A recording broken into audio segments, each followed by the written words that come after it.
After spending over 200 hours in Pavlov, if I would have known the things that I know now about Pavlov, I would have been way better when I first started playing the game. So I've compiled a list to help newer players get better at the game, as well as make the most out of their Pavlov experience. But before we get into it, make sure you shake that like button, and don't forget to subscribe for more VR content just like this. Number 10. Virtual Stock. When I first started playing Pavlov, I just used the normal controls, which honestly, looking back now, really held back my aim. Without virtual stock, you are able to move the gun around more, but when it comes to aiming, your hands are a lot more shaky, and you're not really able to steady the gun like you are with virtual stock. It is honestly personal preference whether you want to use virtual stock or not, but as soon as I made the switch, my aim became 10 times better, especially at longer ranges. I was barely able to hold the sniper rifle steady, and was so confused on how people were able to get kills with snipers. But when I switched to virtual stock, I was able to get really long distance kills. So personally, for new players, I would recommend virtual stock. Number 9. Custom maps and game modes. Now, this isn't necessarily a tip that's going to make you better at the game, but if you're a new player coming into Pavlov, you're not really going to know that there's a lot of custom content to be played. And if you do know about the custom content, it's just kind of confusing on how to play it. If you are on the PC version of Pavlov, it's actually very simple. All you have to do is go to the Steam Workshop and download custom content. Then all you have to do is launch your own lobby with the custom content installed. But for the Quest 2 version, this is a lot more confusing. You have to either own a community server or you can go play on a community server to play custom content. And the best way to do that is just to filter community servers only while looking for a lobby. I know it sounds stupid, but when I first played Pavlov, I really didn't know about all the custom content on the community servers. And it took me a couple of months to realize, hey, there's a lot more about this game that I didn't even know about. So if you're a new player, definitely check out the custom content. It is what makes Pavlov so great. Number 8. Fast and unique reloads.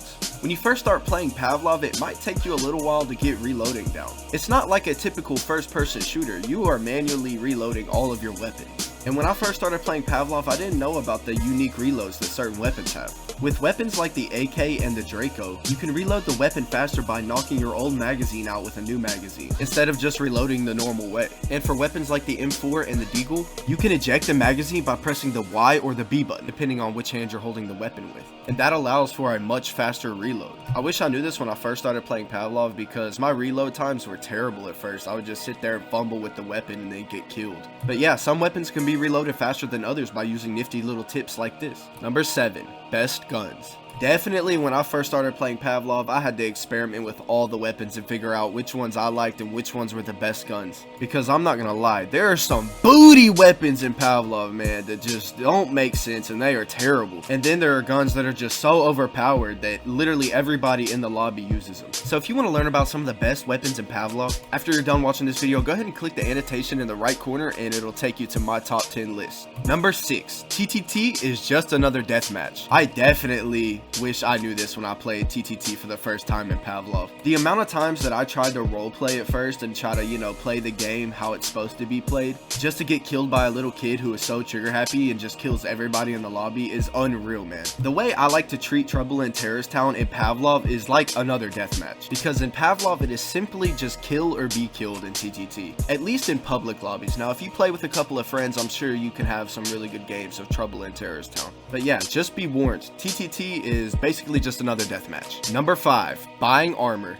When I was first playing Search and Destroy in Pavlov, I was not buying armor, and I kept wondering, why did I keep dying so much faster than all my other enemies? Until one of my teammates looked over at me and told me, hey man, you gotta start buying armor. Why are you not buying armor? After I bought the armor, I started doing tremendously better. If you are a new player to Pavlov and you're playing the game mode Search and Destroy, make sure you buy armor. It can definitely save your life, and it's honestly necessary to play Search and Destroy. I definitely wish I knew about this when I first started playing Pavlov. Number 4. How to plant the bomb. I know that I cannot be the only one that tried to press the trigger to plant the bomb when I first played Search and Destroy. Like, I genuinely did not know how to plant the bomb. I was like, why is it not being planted? And I'm still finding new players today that just don't know how to plant the bomb or defuse it. Honestly, this is one of the top things that I wish I knew when I started playing Pavlov. All you have to do is look on the screen of the bomb and just press the numbers that it keeps telling you to press. And that's it. That's all you have to do. It's honestly really simple, but looking back, I mean, you really have no idea how to do this. I mean, you could have played the tutorial, but screw it. Who plays the tutorial? Number 3, map knowledge. This is pretty self-explanatory, but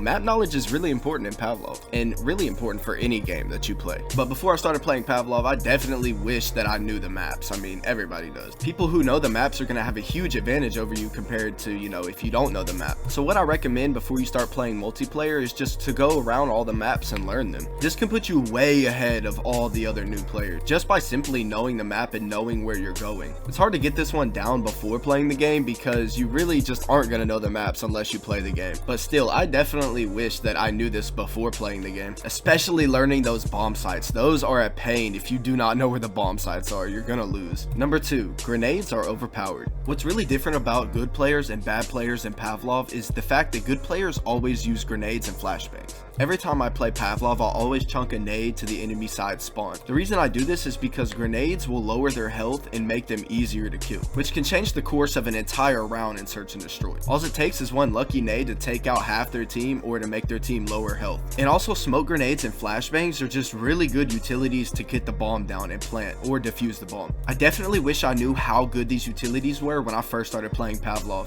And finally, number 1, playing as a team. Going solo will only get you so far in the game of Pavlov. If you are playing a team-based game mode such as Search and Destroy or Team Deathmatch, make sure you coordinate with your team because it can get you a lot further than the other team who is just running around all solo. I had to learn this as I played Pavlov because I'm the type of player that I like to roam by myself. I do not like to play as a team, but usually I'll just take out 1 or 2 people and then end up dying. The more I play with the team, the better I do, honestly. And it's really important to know that Pavlov is a team-based game. And while we're at it, we may as well go ahead and throw in a bonus tip. One last thing that I wish I knew when I played Pavlov is using single fire. More specifically, using single fire at long ranges. So for certain weapons, you can switch the firing mode. And mostly the majority of the weapons you can do this on. But by pressing the X or B button, depending on which hand you have it in, when the enemies are at long ranges, you're going to want to switch to single fire. This makes it so much easier to hit them while you're shooting. And I definitely wish I knew this when I first started playing Pavlov. I would just sit there and try to full auto the enemy at long ranges and get no hits on them. But yes, definitely switch your gun's firing mode to single fire when they are at long ranges. It's a great tip. But anyways guys, that's gonna wrap it up. Let me know what you think about these tips down in the comments below. Let me know if you're new to Pavlov or if you're an old player and you learned something in this video. I'm curious to see what you guys think in the comments. Also, I want to give a fat shout out to all of my channel members. You guys are amazing. Thank you so much for supporting me. Seriously, I cannot thank you guys enough. Also, if you're watching this video and you're not in my Discord, then what are you doing, man? Go click the link in the description to join the Team Blade Discord today. It is the #1 way to get a hold of me. Also, you could end up on stream and just end up playing some games with me. But before I end this video, don't forget to shake that like button and subscribe for more Pavlov VR content just like this. But anyways guys, peace out.